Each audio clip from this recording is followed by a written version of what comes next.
Hello, friends, and Happy New Year. I am Dr. Barbie Wasson, and this is River Points Podcast, where we get to the point on all things acupuncture, health, and vitality in the River Valley. And today, we are talking about using reflection to catapult you forward, not grandiose resolutions.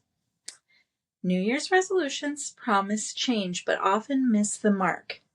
If you find this to be true for you year after year, why not try reflection, rhythm, and small intentional shifts instead? This can lead to lasting momentum for real change in your life. Also, use a little acupuncture. Just makes life easier, I promise. And I'll explain why. January arrives with this strange kind of pressure. A clean calendar, a fresh start, a collective agreement that now is time to fix everything. That's not just strange pressure, that's a lot of pressure. Something about the new year feels ceremonial. Even people who roll their eyes at resolutions still feel it.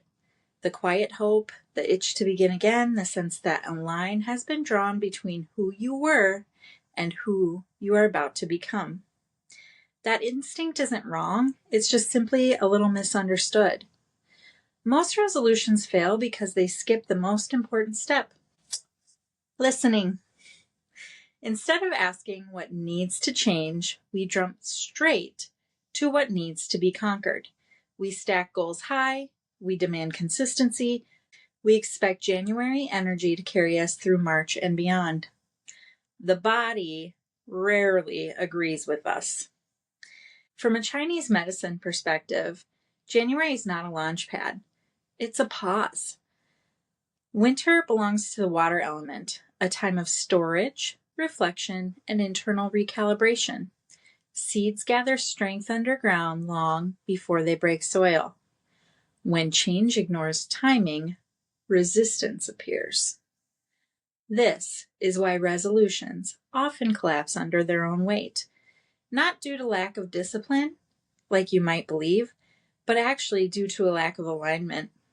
You can't force growth from a body that is asking for rest. You cannot demand clarity from a system that has not been heard. Reflection works differently. Reflection does not rush. It asks better questions. What drained you last year? What supported you? Where did you override your instincts? And where did you feel most like yourself? These answers carry more power than any checklist. True momentum comes from honesty, not intensity. This does not mean goals have no place. It means goals work best when they respect biology. A little really does go a very long way. Small, consistent shifts reshape the nervous system. Gentle changes build trust, and trust creates follow-through. The most effective resolutions feel almost underwhelming at first.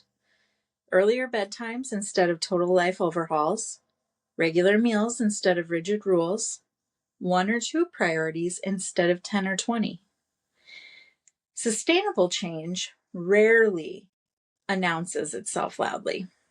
I promised that I would explain how acupuncture fits into this, and it does fit beautifully into it. It helps quiet the internal noise so reflection becomes clearer.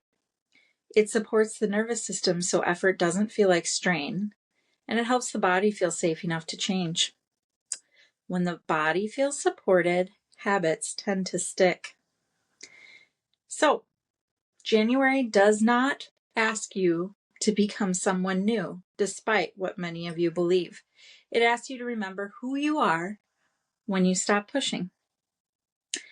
If you feel pulled towards change this time of year, honor that instinct, but begin with reflection instead. Let goals grow naturally from awareness. Build slowly and build honestly. The strongest resets begin quietly. That is it for this week's River Points podcast with wishes of wellness and small sustainable changes. I'm Dr. Barbie Wasson, your anti-resolution resolutionist and keeper of the long game, reminding you, don't neglect, reflect.